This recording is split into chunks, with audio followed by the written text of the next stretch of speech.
All right, welcome to the September workshop of the school board.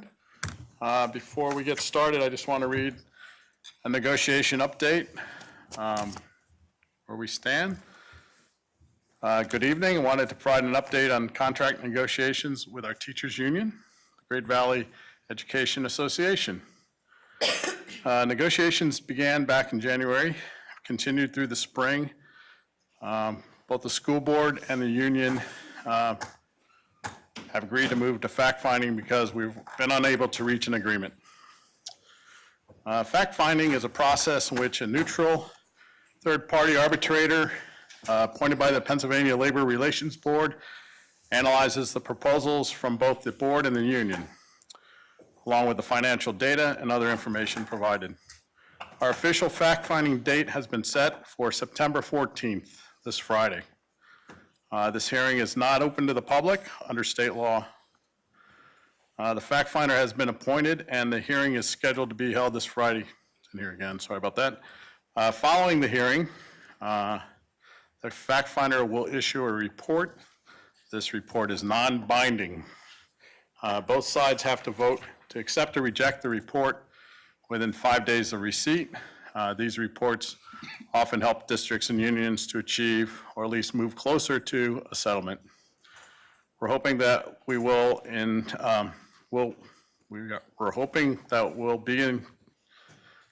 this will be the case in Great Valley. Under the law, teachers cannot strike during the fact-finding process. Our current teachers contract expired on June 30th of 2018. They are operating under that contract. This is called status quo. One of the actions that is permitted before, during, and after the fact-finding process is known as work to rule. This is a legal action sometimes taken by a union to protect the status of the contract negotiations.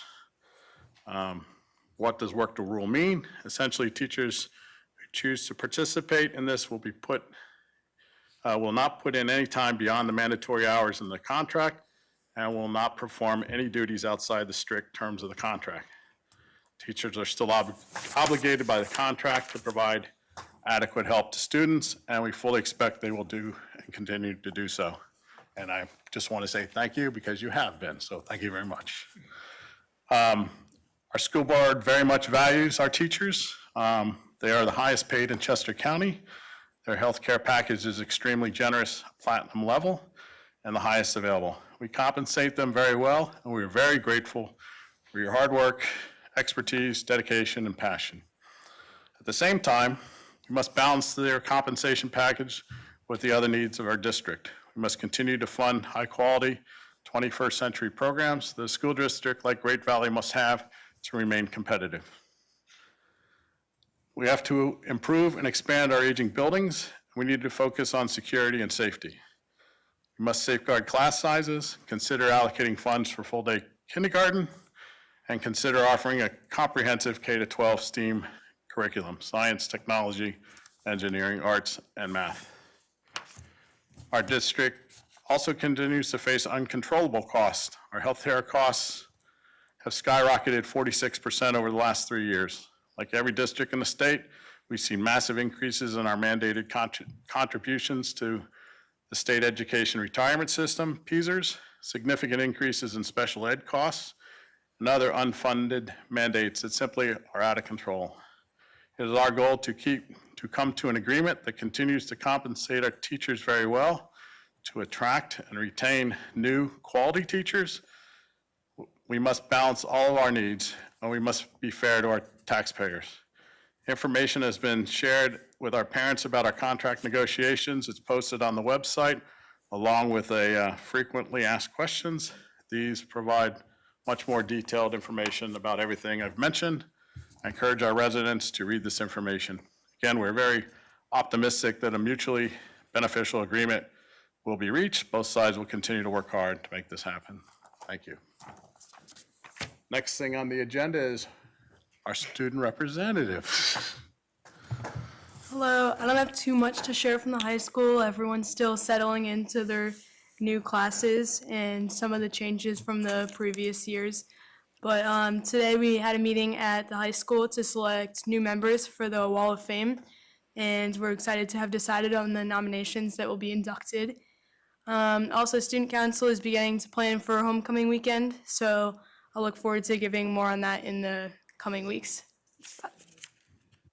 Can I ask a quick question? Yeah. There will be a committee formed on this, so this is just anecdotally, but how did people like starting after Labor Day as compared to in many years past when we started before? I haven't talked to too many kids about that, but I feel like the general consensus has been that people liked starting before more, just because they'll be able to get out earlier, and mostly that's it. Spoken from a true senior. Yeah, exactly. No, it's good feedback, because like Stephanie said, we're going to be forming a committee to look at that, so we want to get as much input as we can, so. Yeah, and I think along with that, like AP exams and things don't change the dates regardless, so Right. starting later just gives less time for us to make up in those courses as well. Good point. All right, well, we look forward to the updates. When's homecoming? Do you know? Which weekend? October 15th. Ah, good.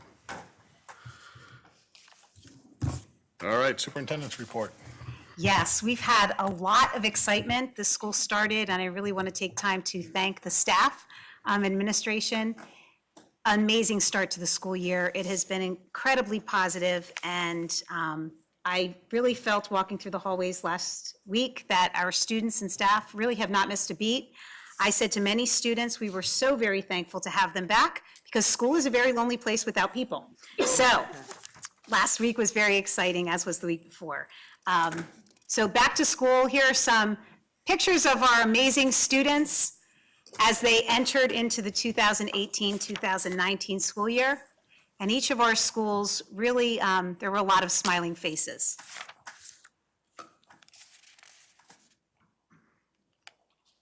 Next, we have our middle school student.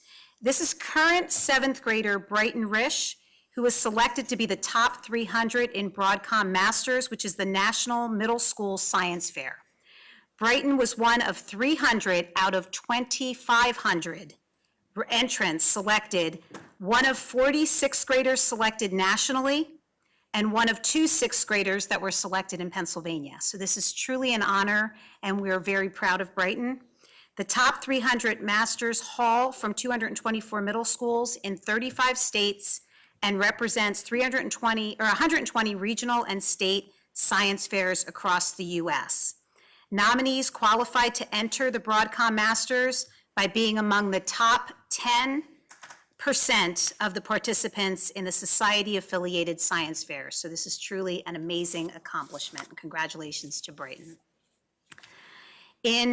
Aligned to the spirit of this year's theme at the high school, which is learning and growing together, Dr. Capitola and Mrs. Mazzone, Jamie Mazzone, are offering a voluntary high school staff book club for the 2018-2019 school year. They will read 4 books, 1 per marking period, and plan to have both face-to-face and a discussion board. Their first 2 books will be The Teenage Brain by Frances Jensen and What Made Maddie Run by Kate Fagan. And I was able to see some pictures of their first meeting, and it is amazing the number of participants in the first book club at the high school. Next, we have the mural at Katie Markley, and this mural was done as a Eagle Scout project by a former Katie Markley student who is now a student at Great Valley High School, Jack Shadle, and he worked with KDM Elementary School. He created this kindness mural.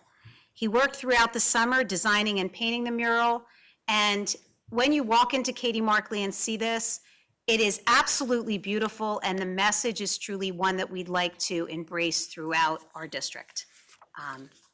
A huge thank you to Jack for contributing that to Katie Markley.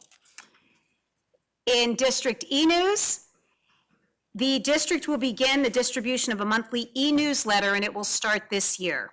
The newsletter will follow the board's regular meeting and will include highlights from the board meetings as well as news from across the district. We will distribute to staff and parents, but community members are encouraged to be part of the distribution. What they would need to do is go to the communications@gvsd.org and sign up to receive those e-newsletters. There really is an opportunity for us to work more collaboratively together. It's difficult to reach people with, we want it to be a reciprocal communication opportunity, and this is the first step of doing that. So if any community members are willing, please sign up to receive the e-newsletter. Parents and staff will all receive the e-newsletter without signing up. So that will just be an automatic following the voting meetings each month. Great Valley Safety Council is beginning at the end of this month. Our first meeting will be held September 26th. The district is formulating a safety council this year to provide a focus in which Great Valley stakeholders can identify, discuss, and offer considerations about issues related to school safety. These issues may include, but are not limited to, the events that are being planned, risk reduction, incident response, and post-incident recovery. The GVSC will include a parent representative and a teacher from each of our schools, administrators, and community responders. We're currently accepting applications, and more information can be found on our website. We're very excited to get this council started. The first meeting will be held September 26th at 9 a.m. to 11 a.m. Following meetings, the dates will be set, but the times will not. It will be dependent upon the composition of the group, and that will be determined what makes most sense for the group members. We're really excited for that. The idea is, with heightened safety concerns across the nation, we really want to take an opportunity and have discussions. There is a lot that happens in our schools and a lot of exercises and drills. Purposefully, they're not publicly shared for very obvious reasons to keep us safe, but there are some conversations and recommendations that are nationally discussed, and our local responders have a lot of insight as well. So it will be great conversation, and at the end, each quarter, the Safety Council will provide board updates. That council will be facilitated by Mr. Ken Stewart, who is our safety liaison.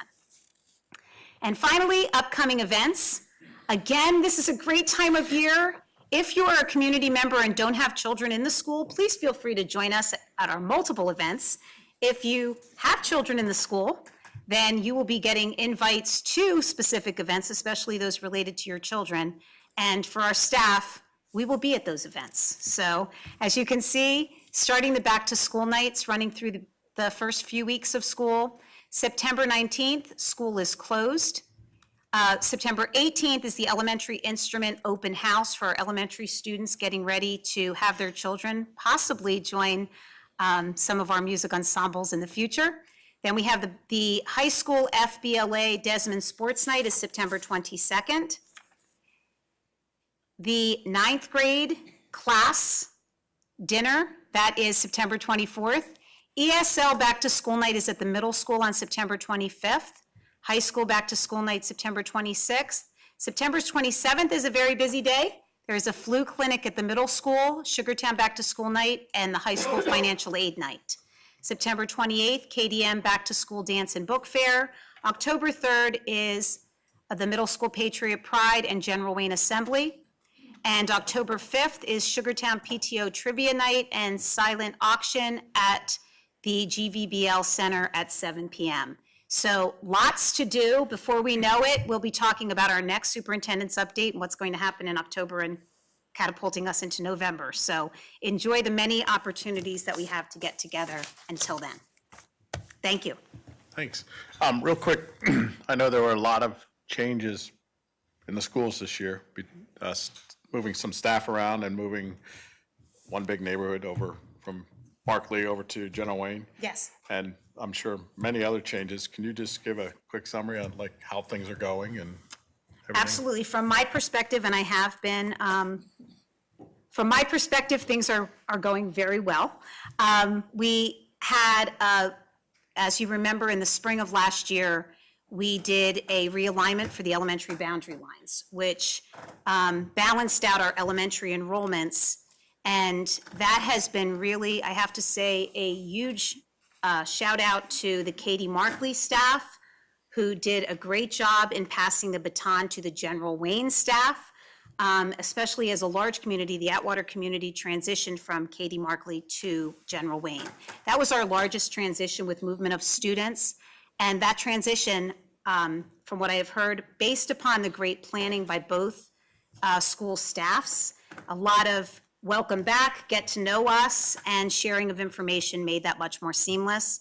And the schools are much more balanced as far as enrollment is concerned, as you'll see in our third day enrollments. We also had a number of staff who have changed and been realigned to different positions. And I just want to publicly say that those changes were really accepted very positively, and our students are really benefiting from that willingness to adjust and move forward in a proactive way. We've really started the school year as a staff of curiosity and, again, learning together, working together, and growing together. And it's been exciting so far. Tomorrow is day 5. A little reminder to those who have received notification, parents who've received notification about immunizations. The law changed recently that it used to, children had 8 months from the beginning of school to get their immunizations in line. 2 years ago, that changed to a 5-day allowance. Tomorrow is day 5, and by law, students need to have their immunizations up to date, or they will be excluded from school and extracurricular activities. I just want to reinforce those parents who were notified. It is certainly not a Great Valley policy. It is a Pennsylvania school code policy, and we are following that, and we're obligated to do so. Our school nurses and our staff in each of our buildings have really been working closely with parents to make sure that they have what they need and the information that they need. But more to come on that, and if there are any questions that anyone has about that, please feel free. The nurse I know, especially at the middle school, for the 7th grade immunization, because it's a series of immunizations, it's not just one, I know has been working very closely with many of our parents, so thank you. A lot of changes, and we are oftentimes at the mercy of changes in laws and regulations, so. Regina, could I ask, what should a parent do in this 11th hour if they just now realize that I'm behind? What should they do tomorrow if they realize that they have not done what they need to do? Well, Who should they contact? the school nurse in the building in which they go, and the communications have been sent multiple times in multiple different venues. So at this point, they would have received multiple communications, and they would have been in touch with the school nurse in the building which their child attends. The requirement is stipulated in the regulations, so the school nurse would walk them through that, which has been done. So it requires the child to go to the doctor and have verification from the doctor that in fact the immunization would have taken place. And if it's a series of immunizations, which some of them are, the requirement is not just one shot or one treatment, it's multiple. So in the regulation, it's stipulated. So the best advice is to work very closely with the school nurse and comply with that, as well as the doctor in which you take your child to your primary care physician. Thank you. Are there things that we should do differently next year to warn parents of 7th graders or anybody affected differently than this year? I feel like from what I've heard, Great Valley has gone above and beyond with the communications. But if there's anything that we could do in addition, that would be great, just because I would hate to see kids miss school for something which is avoidable. And quite frankly, the change, as you can imagine, going from an 8-month leadway time to a 5-day leadway time, especially as parents are inundated. As a parent myself, the beginning of school requires multiple forms and multiple things to be filled out as you're also navigating your own life, which is a definite known entity. So it really, the change in the law, I don't know how realistic it is to expect that change to happen quickly. I do have to say, this is our 2nd year through this process, and parents have responded incredibly favorably, and it's amazing what can happen in 5 days that quite frankly, took 8 months sometimes last year, or 2 years ago. So we'll continue to work and support parents as best we can. I really do have to say our school nurses have been amazing in providing that information and in the communication and in following and tracking those parents who needed additional reminders. So we'll continue to do that. Do we start with that in the spring for the following fall? Because we know like what schedule the kids are on and what they're going to need. It is communicated and immunizations are communicated. Yes, it is started then. It is not the notification that your child is in danger as the timeline comes closer to the requirement, then it's not given a blast to everyone. People are individually communicated with as the need arises or is evident for their specific child. So when the major blast goes out, it might not seem as specific or purposeful, and then it becomes much more singled out as the deadline looms close, which is tomorrow. Thank you. Third day enrollment. How good was Chuck? Fabulous. Not great. I mean, it was okay. Chuck always brags he's within 1 or 2, so that's why I had to. Percent, well, which yeah. is I know. Yeah, we're actually 1.47% off this year, so it was a little bit off. We did get one grade perfect. That would be Katie Markley first grade, and a couple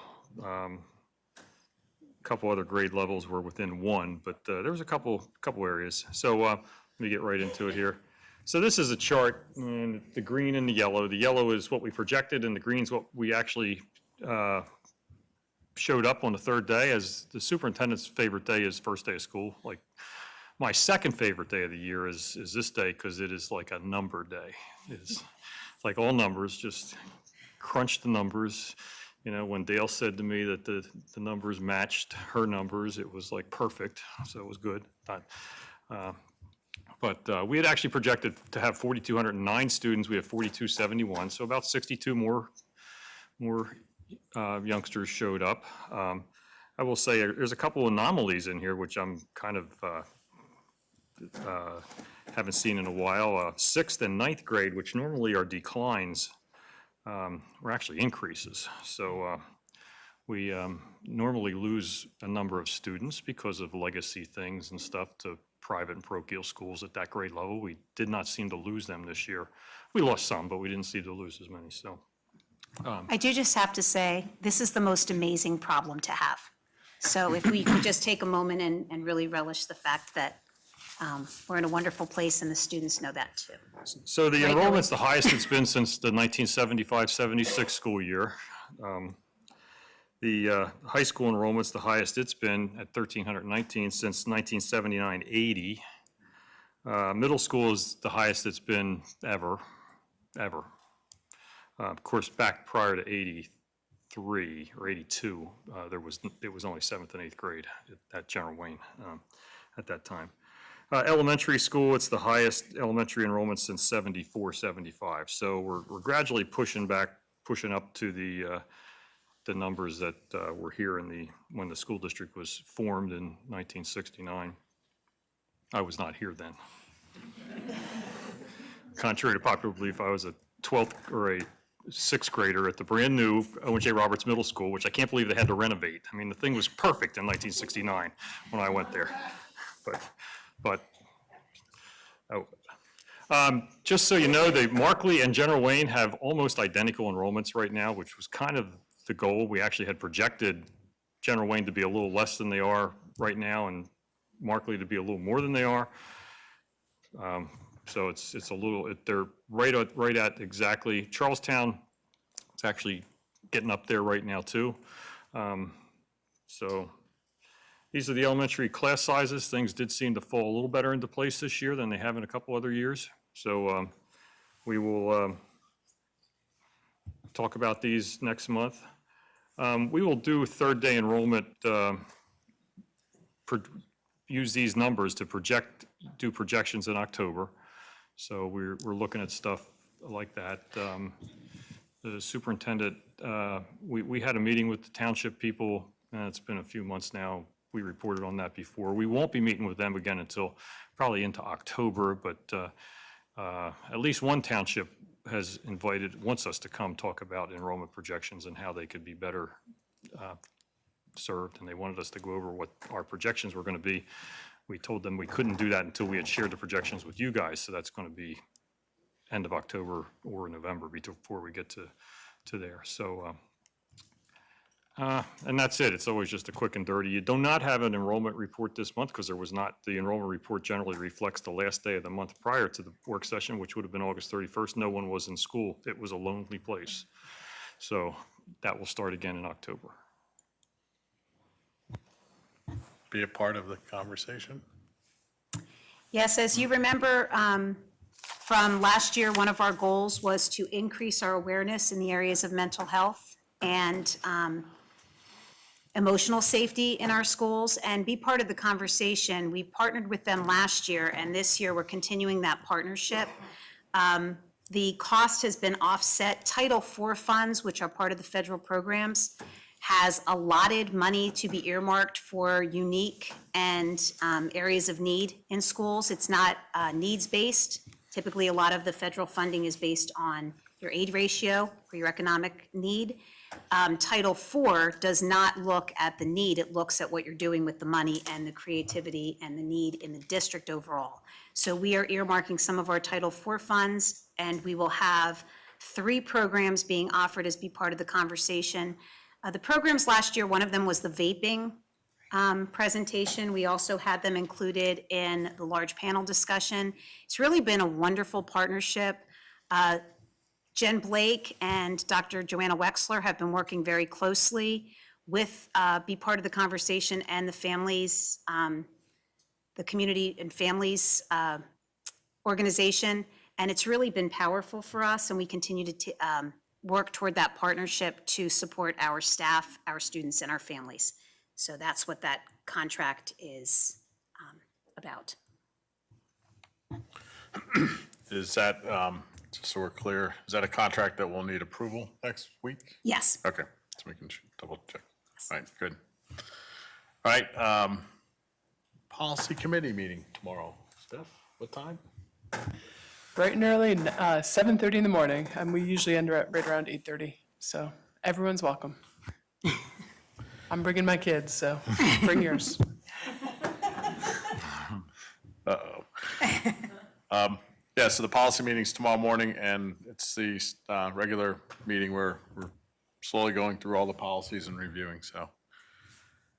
600 series? Is that what's up first? 600 series. All right. Moving on to facilities. You have 2 contracts there. One's for the upgrades and replacement of some exterior cameras at the high school and middle school. These are the continued replacement of the analog cameras with the digital cameras. You also have the contract for the boiler service agreement for our boilers. It's a proprietary contract, so. And Chuck, we are having a facilities meeting tomorrow night as well, yes? At 7 or 7:30? 6, okay, 6 p.m. You can start with a policy meeting in the morning and end with a facilities meeting in the afternoon, evening. All right. Building use reports there for review. Nothing under transportation or food, so moving down to finance. Finance do not have the chart with the building and department budgets.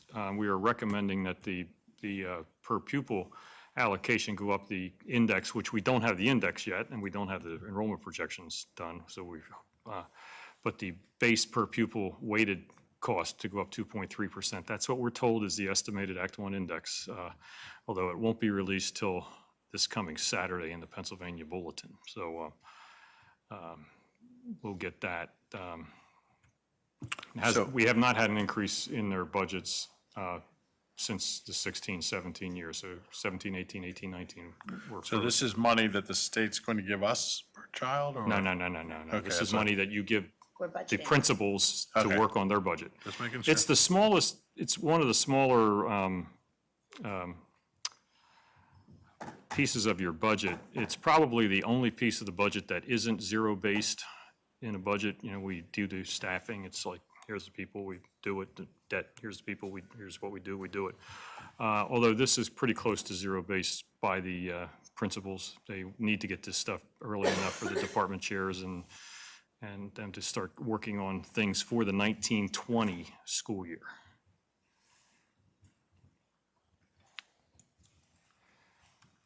The software agreement with Blackboard. Blackboard is our web and content management system. There's also a contract for license renewal for Cisco, which we have thousands of those switches. Well, I shouldn't say thousands, one each, or there's a lot of switches. Some of them have a lot that are the smaller price. Some of them have a little, but are the bigger price. So, These are replacements or no, maintenance? or- this is the maintenance license. The so we can license to run 'em. use them. Gotcha. Same with the data center maintenance. This is mainly to take care of the cooling system and the uninterruptible power supply that's in there. Then there's a contract with Emily Torchiana. Yes, and again, if you remember last year, we highlighted our need to address mental health issues, depression, suicide prevention, and really as a community, there's been much outreach by our community members, our parents, and our staff who have recommended different speakers to come and work with our students and our staff at the middle school and high school level. This was a contact that was made by a parent and actually two of the PTOs working together. Emily Torchiana is an award-winning and TEDx mental health speaker. She educates the public around the country, sharing her experiences dealing with cyberbullying, suffering from mental illnesses, and overcoming a suicide attempt. Her presentations perfectly explain mental health and help individuals who are silently struggling know that they are not alone. Dr. Wexler has reached out to Emily based on the recommendation, and she is originally from our area, although she now is a national speaker, and we're delighted that we're going to be bringing her to work with our middle school and high school on mental health and bullying topics. That's what she's going to be focusing on here. And this is training with the staff, correct? Yes, and she's also, yes, it will be working with our teachers, and the PTO has also subsidized some of this cost at the middle school and high school level.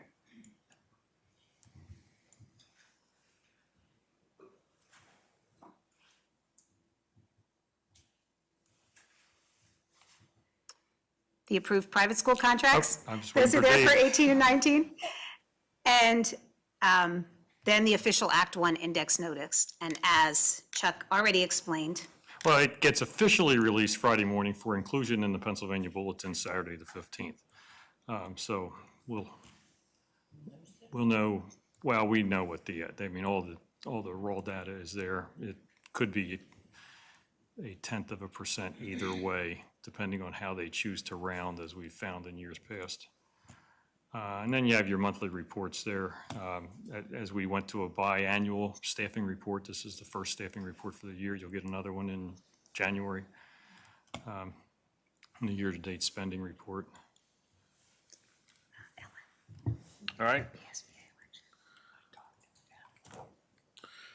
Next up is the PSBA election. So I think Ellen's always been on top of this. I did speak with Chuck, and I'm sorry, I gave my device back because it wasn't working, so I'm going to share Regina's laptop. Okay, so we have to elect a president-elect. We also have vice president, which is a one-year term. We have an Eastern at-large person, which is 3-year term. And then that isn't us, the Kane Area School District. So what I usually do is I'll do all the research. I do not believe that anybody is opposed that we will be voting for, but I will turn that in and I'll have it ready for the voting meeting on Monday. And I'll make my recommendation to my colleagues as I usually do. And if my understanding is we don't really need a formal vote on that, but if we do, we'll be ready to do that next week. All right.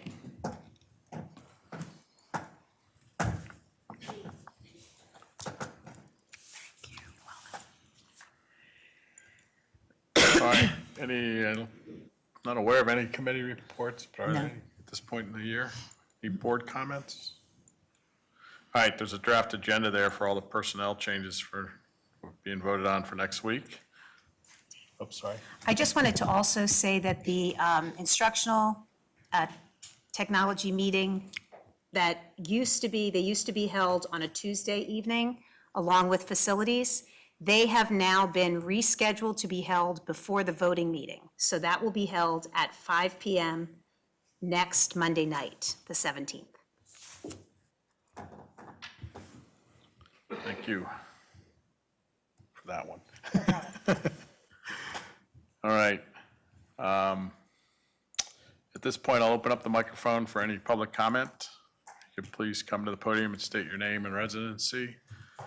And you could limit your time to 3 minutes or less in case there's others who want to speak.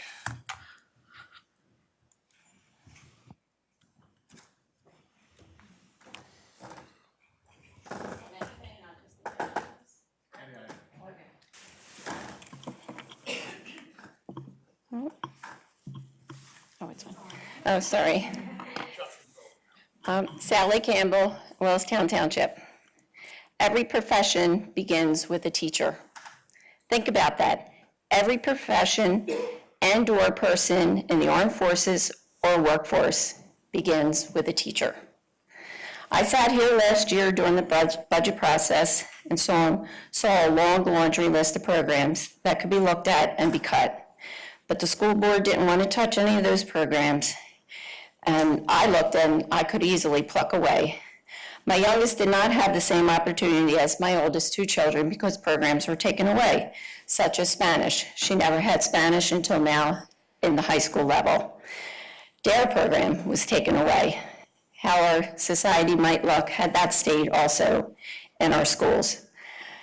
Programs get taken away. We didn't want to touch the programs because it would change the makeup of what Great Valley is all about. But now we want to take away from our teachers.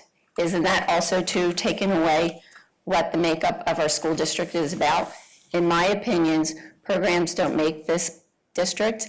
I chose it for the education I knew my children would get, and that comes from the teachers.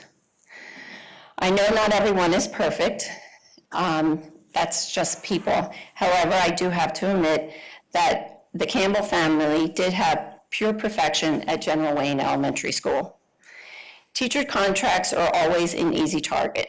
Everyone has an opinion. Everyone wants to base what they make and what they pay into their benefits based on what teachers get. But think about it. You are impacting people's lives, children's lives, beyond when you touch a teacher's contract. People go into their profession, they know what they're going into, they know the benefits they have to pay, and they chose to take those jobs.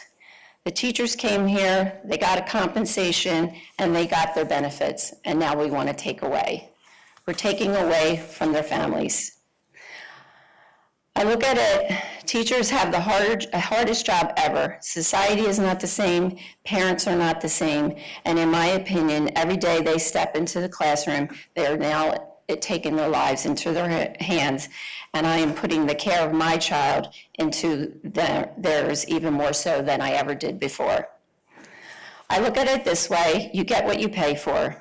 If I ever needed a lawyer, would I choose a public defender? No offense to those in that profession. Or would I choose a lawyer at a top-notch firm? You decide and choose. Thank you. Thank you.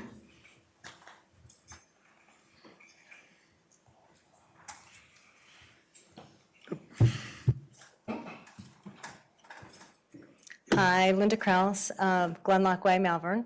I am inspired to come here tonight because actually I am the mother of 3 graduates from Great Valley School District, and I just dropped off my oldest son in New York City yesterday to start his career in the financial district. And as I was driving home, I started to reflect, how did we get there?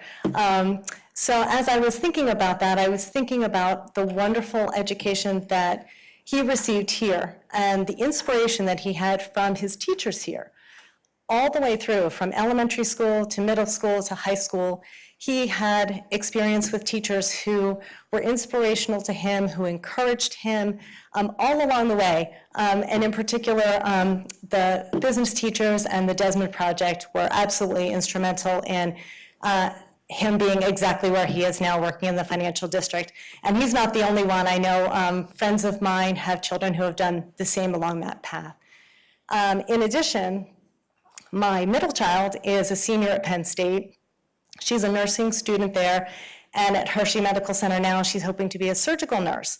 I attribute her biology 2 teacher in large part to helping us get there, among many other teachers who are inspirational to her. And my youngest is in the architecture program at Penn State as a freshman, and she's been inspired by her Latin teachers, a myriad of social studies teachers, English teachers, particular physics teacher.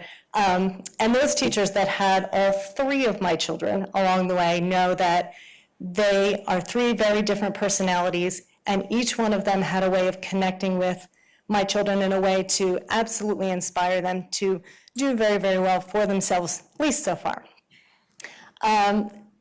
Teaching is a very interesting profession in that it's not just about imparting curriculum to children. That's one thing, it's very important, and the teachers in Great Valley do that very, very well. But it's those personal connections that teachers make with children that help to inspire them and encourage them to just work their hardest and do their best. That's why we do so well and have so many kids that graduate and go on to do so many great things. So as you're working with your contract negotiations with the teachers, I'd like you to please keep in mind all of those things and make sure that you are having a fair and reasonable contract with the teachers as soon as possible so they can get back to concentrating on doing those things for the students in our district. Thank you. Thank you.